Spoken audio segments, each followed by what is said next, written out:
அனைவருக்கும் வணக்கம். இந்த காணொளியில் நம்ம பார்க்க போகிறது தேவேந்திர யோகம். தேவேந்திரர், அதாவது தேவர்களுக்கு தலைவர் இந்திரன்.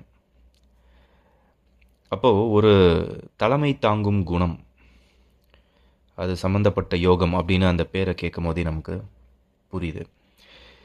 இதில் ஒரு சூட்சம விதி, இந்த யோகம் ஒரு ஜாதகத்தில் இருக்கணும்னா அதுக்கு சூட்சம விதி என்னென்னா, முதல்ல லக்னம் ஒரு ஃபிக்ஸட் லக்னமாக இருக்கணும், அதாவது நிலைத்தன்மை உள்ள ஒரு லக்னம். ஸ்திர லக்னம் அப்படின்னு சொல்லுவோம்.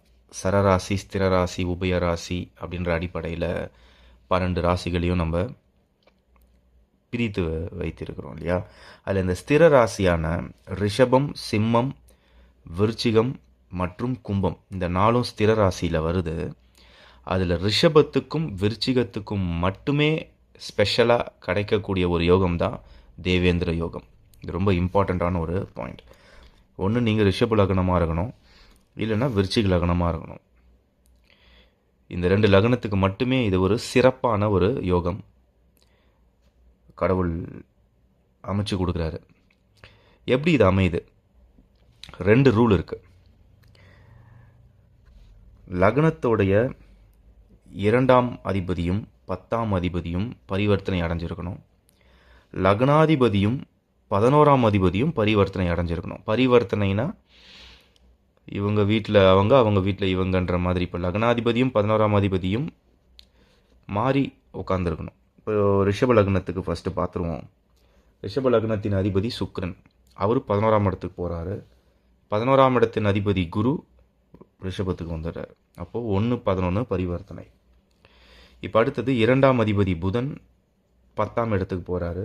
10ஆம் அதிபதி சனி 2ஆம் இடத்துக்கு வராரு. 2-10 பரிவர்த்தனை. இவ்வளவுதான் தேவேந்திர யோகம் இந்த ஜாதகருக்கு உண்டு. ரிஷப லக்னத்துக்கு சுக்கிரன் குரு இடம் மாறி இருக்கணும், ஒருவருக்கு ஒருவர். சனி புதன் பரிவர்த்தனை அடைஞ்சிருக்கணும். மற்ற கிரகங்கள் எப்படி இருந்தாலும் அதோடைய பலன் ஏற்றம் இறக்கம் இருக்கும். இப்போது இது தனிச்சு இல்லாமல் கூடவே ராகு கேது இல்லை செவ்வாய் சூரியனுடைய சேர்க்கை எங்கே இருக்குன்றதை பொறுத்து பலம் பலவீனம் ஏற்றம் இறக்கம் பலத்தில் கண்டிப்பாக உண்டு. ரூல் என்ன அப்படின்னா 1-11 பரிவர்த்தனை, 2-10 பரிவர்த்தனை ரிஷப லக்னத்துக்கு. இன்னொன்று விருச்சிக லக்னத்துக்கு. அதையும் நம்ம பார்ப்போம். இதனால் ஏற்படுற பலன் என்ன? அந்த பேரே தேவேந்திர யோகம். அதாவது அழகான ஒரு ஜாதகர், அது ஆணோ பெண்ணோ அழகாக இருப்பாங்க. ஃபஸ்ட்டு காதல் உணர்வோடு இருப்பாங்க, ஒரு ரொமான்டிக் பர்சன். அதே மாதிரி அசைக்க முடியாத ஒரு புகழ், களங்கமற்ற புகழ், ஒரு ரெப்புடேஷன், அது கண்டிப்பாக ஜாதகருக்கு உண்டு. ஒரு கமாண்ட் இருக்கும், ஒரு அத்தாரிட்டி இருக்கும், ஒரு அதிகாரம் தோரணை இருக்கும். பேர் புகழுக்கு பஞ்சமே இருக்காது. பெரிய பதவி, ஒரு அதிகார தோரணை, அழகு, அழகான ஒரு பர்சனாலிட்டி, ரொம்ப நீண்ட ஆயுள். அதான் தேவலோகத்துக்கு ராஜா இந்திரன். தேவேந்திர யோகம், இந்திர யோகா, இது இன்னொரு விதமான ஒரு இந்திர யோகம் தான் இது. இதில் ஆட்டோமேட்டிக்காக இந்த பரிவர்த்தனை நடக்கும் போது ஒரு விஷயம் கவனிச்சிங்கன்னா, இது 2 லக்னத்துக்கு தான் இந்த பரிவர்த்தனை அமையும். ஸ்திர லக்னங்களுக்கு அப்படின்ற ஒரு ரூல் இருந்தால் கூட ரிஷபம் விருச்சிகத்துக்கு மட்டுமே இந்த பரிவர்த்தனை கரெக்டாக அமையும். சிம்மத்துக்கும் கும்பமும் ஸ்திர லக்னமாக இருந்தாலும் இந்த பரிவர்த்தனை கரெக்டாக உட்காராது. இப்போ சிம்மம் எடுத்துக்கிட்டிங்கன்னா சூரியன் 11ஆம் அதிபதியான புதன் பரிவர்த்தனையாய் அமரவே முடியாது. ஒன்றுக்கு ஒன்று 2 வீடு தள்ளி போய் உட்காராது. அதே மாதிரி கும்ப லக்னத்துக்கும் 2ஆம் அதிபதி 10ஆம் அதிபதியான குரு செவ்வாய் மாறிட்டாங்க, ஒருத்தருக்கு ஒருவர் பரிவர்த்தனை அடைஞ்சிட்டாலே லக்னாதிபதியான சனியும் 11ஆம் அதிபதியான குருவும் மாற முடியாது. குரு 2 ஆதிபத்தியத்தை கொண்டு வந்துடுறாரு. அதனாலேயே சிம்மம் கும்பம் இந்த தேவேந்திர யோகம் கணக்குக்குள்ளேயே வரலை. இப்போ ஃபஸ்ட்டு ரூல் என்னென்னா, ஸ்திர லக்னமாக இருக்கணும். அதில் சிம்மமும் கும்பமோ விதிவிலக்காயிடுச்சு. அப்போ மிச்சம் இருக்கிறது ரிஷபம் இல்லைன்னா விருச்சிகம். இந்த 2 லக்னங்களுக்கு மட்டுமே அமையக்கூடிய யோகம் தேவேந்திர யோகம். ரூல் நம்பர் 1 அதுதான். அடுத்த ரூல் நம்பர் 2, என்ன காம்பினேஷனில் வந்து கிரகங்கள் இருக்கணும்னா 1 11 பரிவர்த்தனை ஆயிருக்கணும். லக்னாதிபதியும் 11ஆம் அதிபதியும் பரிவர்த்தனை ஆயிருக்கணும். 2ஆம் அதிபதியும் 10ஆம் அதிபதியும் பரிவர்த்தனை ஆயிருக்கணும். அப்போ ஒரு நீண்ட ஆயுள், அதிகாரத்தோரணை, அழகு, முகப்பொழிவு, அசைக்க முடியாத புகழ், பேர் புகழ், கம்ஃபர்ட், அதாவது சுகமான வாழ்க்கை, ஆடம்பரம், சொத்து, எல்லாமே ஒரு ராஜா மாதிரி வாழ வைக்கும். இதுதான் தேவேந்திர யோகம். இந்த யோகம் அமைஞ்சவங்க வந்து வாழ்க்கையில் வந்து சகலமும் பெற்று அப்படின்ற மாதிரி அவங்க வந்து சொசைட்டியில், அதாவது சமுதாயத்தில் ஒரு தனி நபராக வந்து அடையாளப்படுத்தப்படுவாங்க, வெற்றி பெறுவாங்க. இதில் என்ன நெகட்டிவ் சைடு அப்படின்னா கொஞ்சம் ஓவர் கான்ஃபிடென்ஸ் பில்ட் ஆகும். ஏன்னா அவங்களுக்கு அந்த அந்த தோரணை இருக்கும், அது அமையும். எல்லாமே வந்து அவங்க எதிர்பார்க்கறது லைஃப்பில் அமையும் போது இயற்கையாகவே அவங்களுக்கு அந்த ஓவர் கான்ஃபிடென்ஸ் அப்படின்றது ஒன்று வரும். அதே மாதிரி ஒரு பொசிஷனில் வந்து ஒரு கவர்மெண்ட் ஆஃபீஸரோ இல்லை கவர்மெண்ட்டே வந்து கையில் எடுக்கிற அளவுக்கு ஒரு ராஜயோக அமைப்பும் வாய்ப்புகள் இருக்குது. அது மற்ற கிரக சேர்க்கைகள் பொறுத்து. இப்போ இந்த எடுத்துக்காட்டில் பார்த்தீங்கன்னா சூரியன் வந்து புதனோடவோ இல்லைனா சுக்கிரனோடவோ அமர்றதுக்கு வாய்ப்புகள் அதிகம். ஏன்னா இதெல்லாம் முக்கூட்டு கிரகம், ஒன்றா தான் சுற்றிட்டு இருக்கோம். அப்போது ரிஷப லக்னத்துக்கு 4ஆம் அதிபதி, சுகஸ்தானத்தின் அதிபதி போய் 10லையோ 11லையோ இருக்கிறது இன்னும் ஒரு வேறு விதமான யோகங்களை வந்து இதில் சேர்த்து கொடுக்கும்போது இன்னும் ராஜயோகங்கள் அதிகமாகும். இதெல்லாம் வந்து ஜாதகருடைய வாழ்க்கையை இன்னும் பலப்படுத்தும், வெற்றிகளை குவிக்கும். இப்போது விருச்சிக லக்னத்துக்கு இதே காம்பினேஷன் எப்படி அமையும்னு பார்த்துருவோம். லக்னத்தை இப்போ நான் விருச்சிகத்தில் வச்சுட்டு, இப்போது லக்னாதிபதியான செவ்வாய் 11ஆம் இடத்துக்கு போகிறாரு. 11ஆம் இடத்தின் அதிபதியான புதன் லக்னத்துக்கு வர்றாரு. 2 கூடிய குரு 10க்கு போயிடுறாரு. 10 கூடிய சூரியன் 2ஆம் இடத்துக்கு வர்றாரு. இவ்வளோதான்.